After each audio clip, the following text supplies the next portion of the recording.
Hello everyone, and welcome back to another video with me, Techie Teach. And I'm here today again in MTG Arena to just play some games.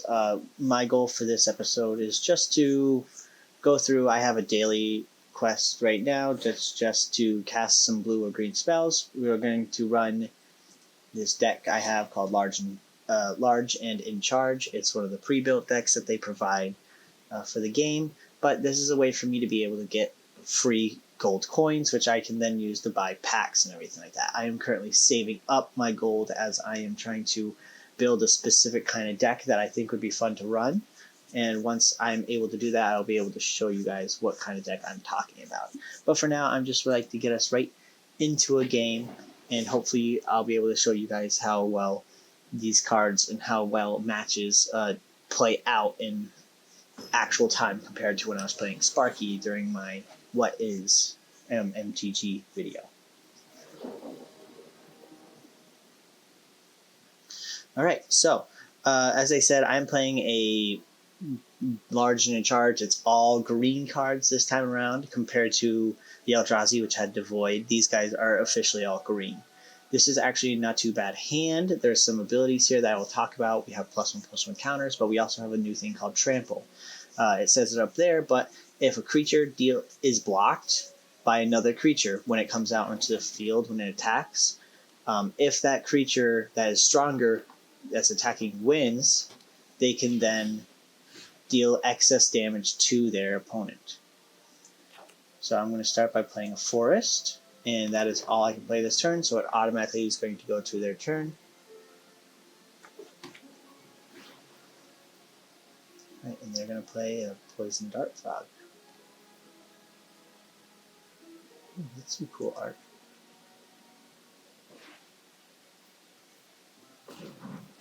Seems to be a little choppy for some reason today. I don't know why. Alright, I'm going to start by playing Caryatid right here.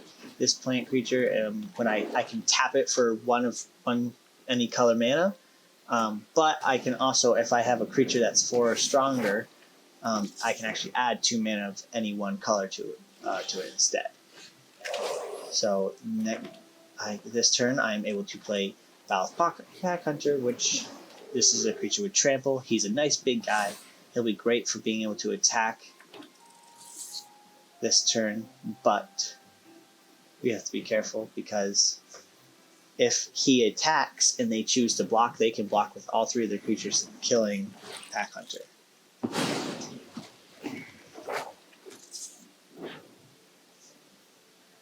Okay. Looks like they're running a very much a token type deck. Interesting. We are going to kill, I think we got to get rid of his, this is actually very important to know, its controller creates, so tokens you control gain indestructible until end of turn, activate only once, so that's important to know that they have that.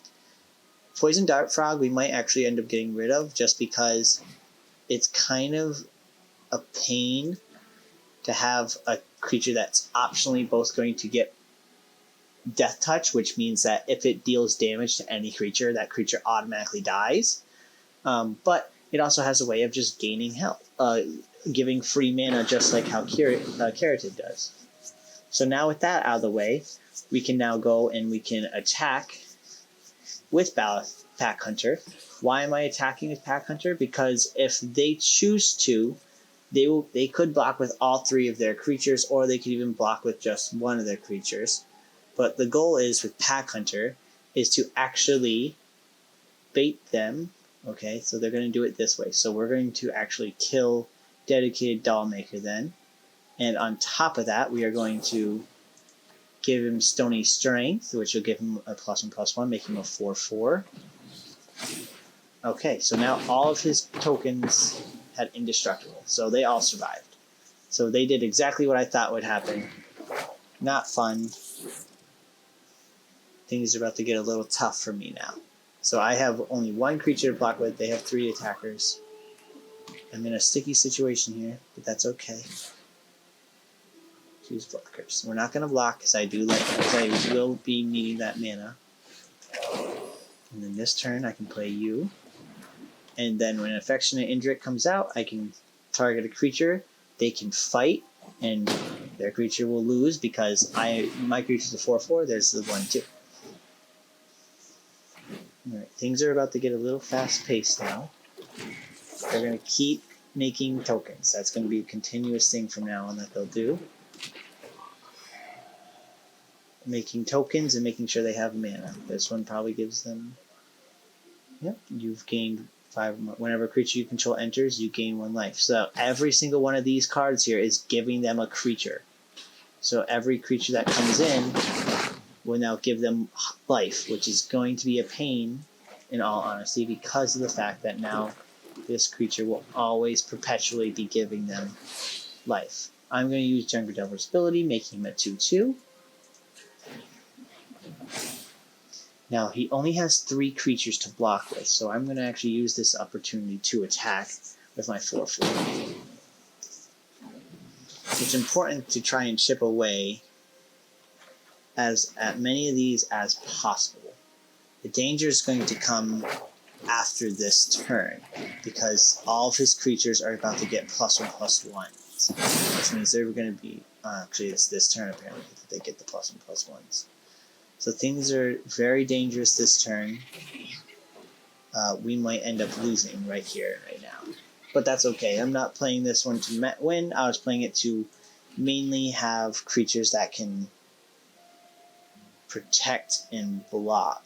But also, I was doing this for my dailies. I played a few, but I needed to play 20 greens. So far, I've played 4.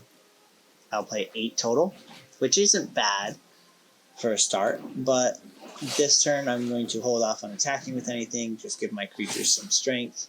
Give them another strength plus.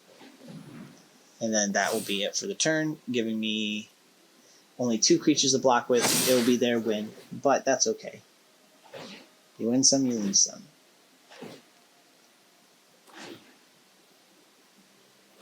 You'll find soon enough that some of these abilities will always just stack and stack and stack, especially in more intense games. You'll find, especially when I become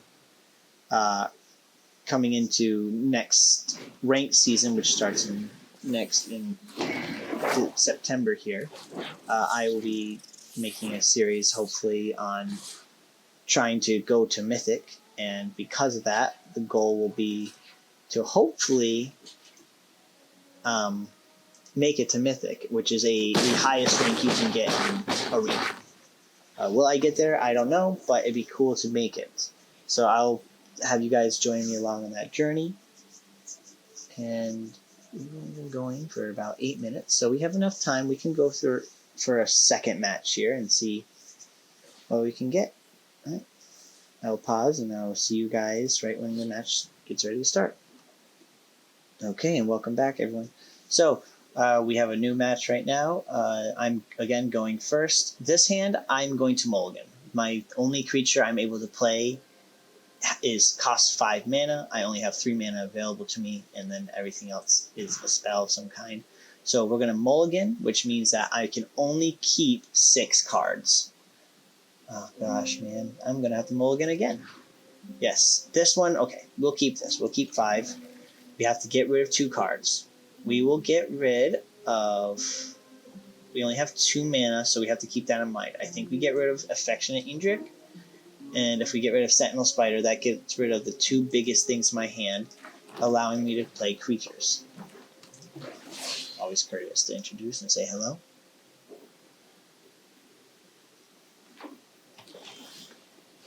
All right, not too bad, not too bad. We got two creatures out. We can attack this turn.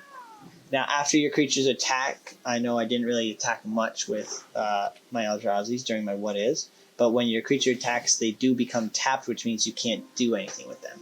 Now, I did not draw a forest. I have 3 things in my hand. None of them I can play because they all cost more than 2 mana. So instead, what I'm going to do is I'm just going to attack with both my creatures.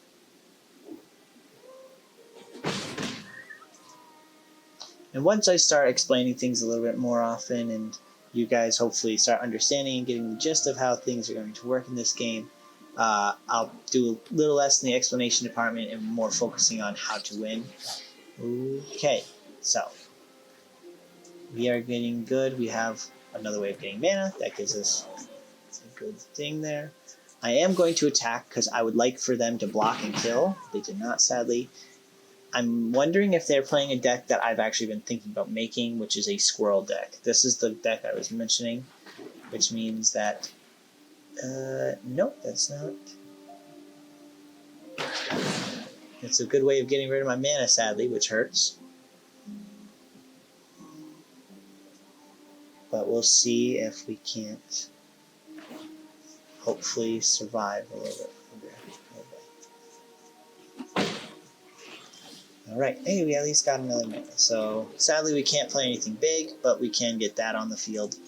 We'll attack twice, just because we need to be able to now chip away at their health before they can really do some heavy damage to us.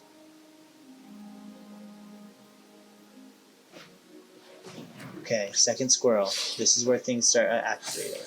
Every time there's a squirrel on the field, they get to put +1/+1 counters on them. This one came out onto the field, and because there was a squirrel, they got a +1/+1 counter. And every time a squirrel enters the field, they get a +1/+1 counter. So they both now are +1/+1s. Now, here's the important thing that's going to be noted here. It says each one you control. So the more they have of their squirrels, the stronger these two will get. So I have built, or am trying to build a deck around specifically all of these creatures here.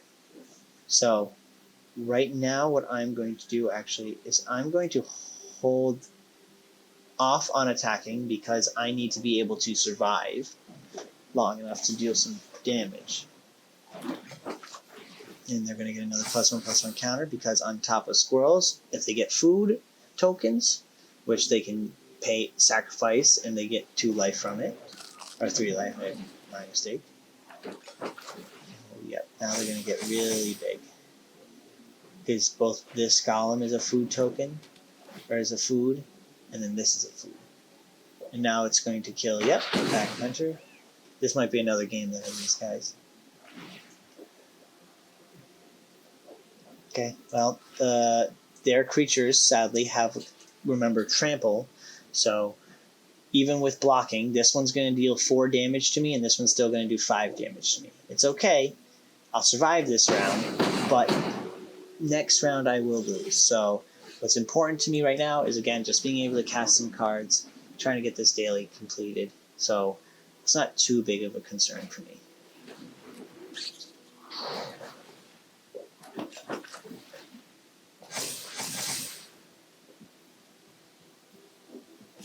Alright, here we go. We tell him good game and let him finish us off. It's the only courteous thing that we're allowed to do. There we go. Alright, I think there's time for me to be able to have one more match this episode with you guys, so I'm going to pause right here, get that third match going, and let's hope that we can get a better one, right? Okay, and we are back. In our third match, we only need to cast 6 green spells from my daily to end, which is okay. That's no problem. We can do that, hopefully. Especially since with the hand that we have, we are actually able to cast a few spells, because with forests, the 2 forests, 3 now, we can do this turn 1. Turn 2, we will play Woodland Mystic. Turn 3, we can actually play Wildwood Patrol, but we might also get lucky and be able to play Affectionate Injury like that. Yes, exactly what we want to do. So next turn, we're going to attack because they're probably not going to block with Carroted. They're probably playing something similar to what we have. I don't know if they're trying to do a daily like us, but they could easily be doing just that. Alright, so with this hand, we are going to play our Curative, just so we can have that available to us. We're not going to attack. They have a 4/4, and I don't really want to lose any creatures yet. I'd rather have blockers than attackers when it comes to certain creatures. They have a 10/10 immediately. That's a big, scary creature that can do a lot of damage. One of the win conditions, as we've seen, I know I haven't mentioned win conditions at all in this game, but one of the win conditions for this game is that you are able to win by bringing your opponent's health down to 0 or less. In this case, because they have, I'm going to sacrifice Indrik with this, sadly, but it means that they get rid of a 4/4. I'm going to take 10 damage and it's going to drop me to 10 health. But your starting health is always 20, unless you're playing a different game mode than this. There are a few different game modes that would affect your health, but for the most part, you'll see me play, it'll always be at a 20 for base health, and then if you get dropped to 0 or less, you lose the game. It's okay if I lose. Remember, my goal is 6 cards. I've played 4, which means that this turn, what we play is we play something like this and Wildwood Patrol, and then we have a chance of survival. I don't know if I survive, but it's a good gamble now. I have 3 blockers. Yes, I know, like I mentioned before, these creatures are meant more for being able to protect your health. However, when it comes to something like this, it is very important that we try to survive to the best of our ability. Alright, and now we are going to play Pack Hunter. Alright. I will not be able to play Epic Proportions, which means that this is the end for me.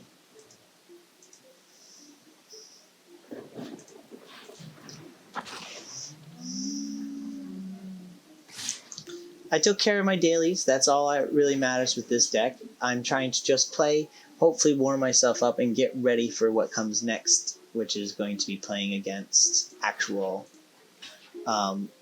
real tryhards in the future matches of ranked, which will again happen in a few more days. It will be September and the new season will start. But guys, thank you for following along. I hope you enjoyed watching me lose 3 matches in a row. Again, this was me doing my dailies. I'm still trying to figure out what I should play, what should I show. But for now, it was good. Hopefully informing you about some different abilities again, and I'll see you in the next one.